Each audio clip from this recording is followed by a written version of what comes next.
রাজনীতি করবেন করেন, কিন্তু হুজুরদেরকে টার্গেট করা ভুল হয়েছে আপনাদের। আরেকটা ভুল কি হয়েছে জানেন? এনসিপি কে নিয়ে বেশি কথা বইলা ফালাইছেন। যাদের নিবন্ধন নাই, যাদের কোনো মার্কা নাই, অফিস একটা আছে ওই যা, ওদের নিয়ে বেশি কথা বইলা ফালাইছেন। আরেকটা ভুল কি করছেন জানেন? একজন সম্মানীয় মানুষকে সম্মান দিয়া কেউ কথা বলেন নাই, অসম্মান করছেন।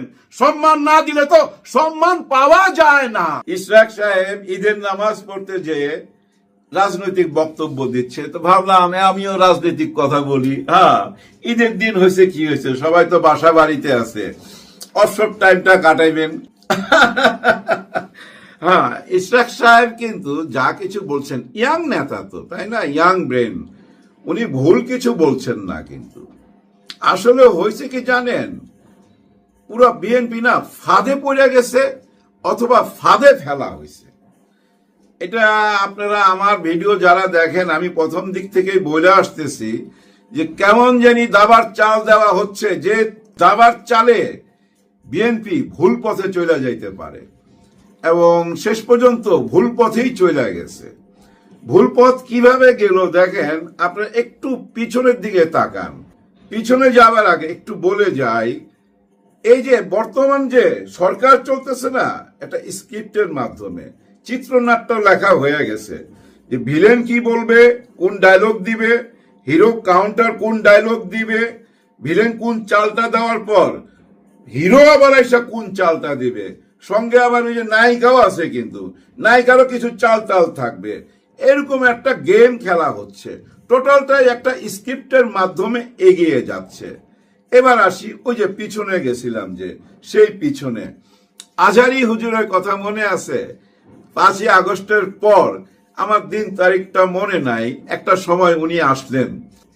উনি 4টা বিভাগে ইসলামিক যে 4টা অনুষ্ঠান করলেন, সেগুলো কেমন ছিল আপনারা তো জানেন।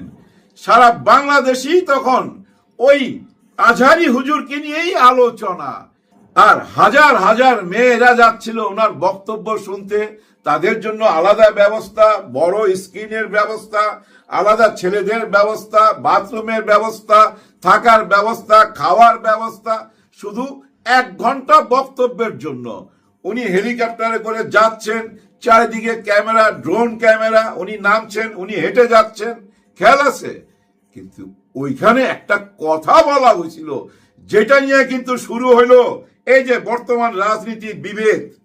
ওইখানে বলা হয়েছিল একটি দল খেয়ে পুড়ে চলে গেছে, আরেকটি দল খাওয়ার জন্য বসে আছে। আমি কারেক্ট কথাটা বলতে পারলাম না, ভুলে গেছি। এই ধরনের একটা কথা বলা হয়েছে, এক দল খায়া গেছে, আরেক দল খাইবার জন্য বসে আছে।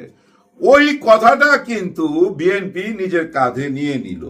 নিজের কাঁধে যদি না নিয়ে একদম চুপ থাকতো, তাহলে কিন্তু আজকের রাজনীতিটা অন্যরকম হইতো। ওই যে একটু আগে আমি বললাম না, যে হিরো কি বলবে, ভিলেন কাউন্টারে কি ডায়লগ দিবে, তার কাউন্টারে কি চাল হবে, ওইটা হিসাব কইরাই কিন্তু ওই বাণীটা ছাড়া হয়েছিল, যার জন্য ভীষণভাবে বিএনপি রিয়াকশন দিছিল, এবং এমন কথাও বইলা ফালাইছিল আজহারি ফাজহারি।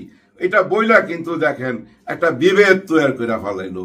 কারণ এরা জানতো, যারা চালটা চালতেছে, গেমটা খেলতেছে, তারা জানতো যে এরা এখন ভুল করবেই। আর ভুলটা কি করলো? মুসলমানের প্রিয় একজন মানুষকে নিয়ে বাজে মন্তব্য করলো। কিছু মুসলমান মনে করলো হায় হায়, বিএনপি এগুলা কি বলে, এইসব কথা তো আগের সরকার বলতো। ওই প্রশ্নগুলা সামনে চলে আসলো, মানুষের মধ্যে ভয় ঢুকলো। তারপরের দৃশ্যগুলা আপনারা একবার ভাবেন, ওই যে মুইতা ভাষায় দুমু সাগরে,